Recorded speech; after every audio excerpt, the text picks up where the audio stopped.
यदि आप direct selling से जुड़े हैं, एमएलएम से जुड़े हैं या फिर आप कोई भी नेटवर्क मार्केटिंग कर रहे हैं तो ये वीडियो आपके लिए बहुत ज़रूरी है। वीडियो अंत तक देखिएगा, चैनल सब्सक्राइब जरूर करिएगा और बेल आइकॉन जरूर दबा दीजिएगा। दोस्तों, आज मैं आपको बताने वाला हूं भारत सरकार के डायरेक्ट सेलिंग का नया रूल क्या आया है। 21 जून 2023 को एक बहुत बड़ी खुशखबरी आई है जो डायरेक्ट सेलिंग के इतिहास में लोगों को उल्लास कर रही है। कई सारे लोग बहुत खुशियां मना रहे हैं इस नए रूल को और बहुत अच्छे से स्वागत कर रहे हैं। 28 दिसंबर 2021 को जब ये रूल आया था, जब पहला रूल आया था, तब बहुत सारे लोग मायूस हो गए थे। कई सारी कंपनियों ने, जिनके पास क्षमता नहीं थी इस रूल को फॉलो करने के लिए, उन्होंने अपनी कंपनी में ताला लगा लिया। लेकिन कुछ कंपनियां भारत सरकार के उस रूल को भी फॉलो कर पाई और आज वो अच्छा बिजनेस कर रही हैं। लेकिन दोस्तों, अफवाहें बहुत ज़्यादा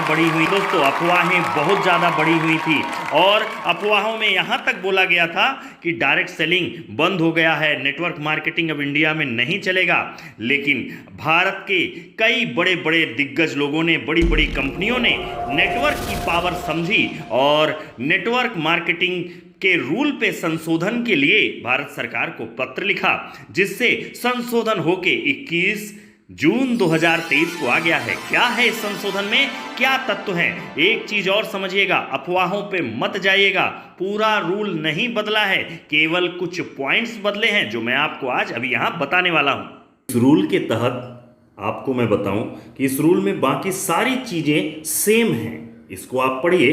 केंद्र सरकार उपभोक्ता संरक्षण नियम 2019 का 35वीं की धारा 94 के साथ पठित धारा 101 के उपधारा 2 के खंड द्वारा प्रदत्त शक्तियों का प्रयोग करते हुए उपभोक्ता संरक्षण नियम 2021 का संशोधन करने के लिए निम्नलिखित नियम बनाती है। अर्थात इन नियमों को संक्षिप्त रूप से उपभोक्ता संरक्षण प्रत्यक्ष बिक्री संशोधन नियम 2023 है। यह राजपत्र में उनके प्रकाशन की तारीख से प्रवृत्त होगा, मतलब जिस दिन से प्रकाशन हुआ उसी दिन से नई दिल्ली से 21 जून 2023 से यह लागू हो जाएगा। 2021 का जो गाइडलाइन आया था उसमें खंड घ में शब्द सीधे विक्रेता के माध्यम से जो लिखा हुआ था उसके स्थान पर शब्द सीधे विक्रेताओं के नेटवर्क के माध्यम से प्रतिस्थापित किया जाएगा और निम्नलिखित खंड अंतः स्थापित किया जाएगा। अर्थात मूल नियम भारत के राजपत्र द्वारा रहेगा। विक्रेताओं के नेटवर्क से किसी प्रत्यक्ष बिक्री इकाई द्वारा निर्मित प्रत्यक्ष विक्रेताओं का एक नेटवर्क अभिप्रेत है।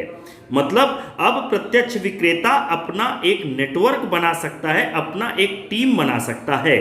इस अधिसूचना के तहत 21 जून 2023 को यह संशोधन हो गया है, जिसकी खुशखबरी पूरे भारत में फैल गई है। ज्यादा से ज्यादा वीडियो को शेयर करिए जिससे सही जानकारी लोगों तक पहुंचे। और ये कागज लेने के लिए, ये भारत का राजपत्र आपको अगर चाहिए तो नीचे कमेंट्स में यस करिए और नंबर मुझे व्हाट्सअप करिए, मैं आपको भेजता हूं ये चीज। दोस्तों, बहुत बड़ा परिवर्तन है और बहुत बड़ा संशोधन है। धन्यवाद जरूर देना चाहिए भारत सरकार को।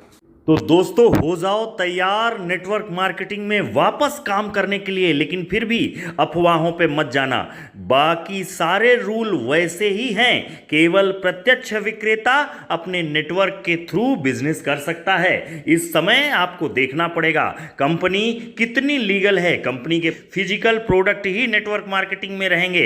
अब इस रूल को भी गलत ढंग से लोग प्रमोट कर सकते हैं और आपको भ्रमित कर सकते हैं। तो प्रोडक्ट बेस्ड कंपनी ही आपको नेटवर्क मार्केटिंग में ज्वाइन करना है और कोई भी कंपनी का कम से कम एक ऑफिस पूरे इंडिया में होना चाहिए। साथ में उसके सारे लीगल डॉक्यूमेंट्स, जो चीज 2021 के गाइडलाइन में है वो एज इट इज हैं, उसमें कोई बदलाव नहीं आया है।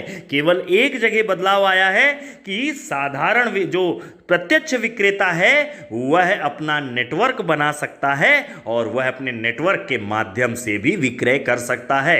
बाकी सारे रूल वैसे हैं। तो खुशियां मनाइए। अगर आपको ये गैजेट चाहिए, ये डॉक्यूमेंट चाहिए तो मुझे व्हाट्सअप करिए, मैं आपके व्हाट्सअप में इस चीज को भेजता हूं। धन्यवाद, धरा प्रणाम। चैनल सब्सक्राइब करिए, बेल आइकॉन जरूर दबाइए।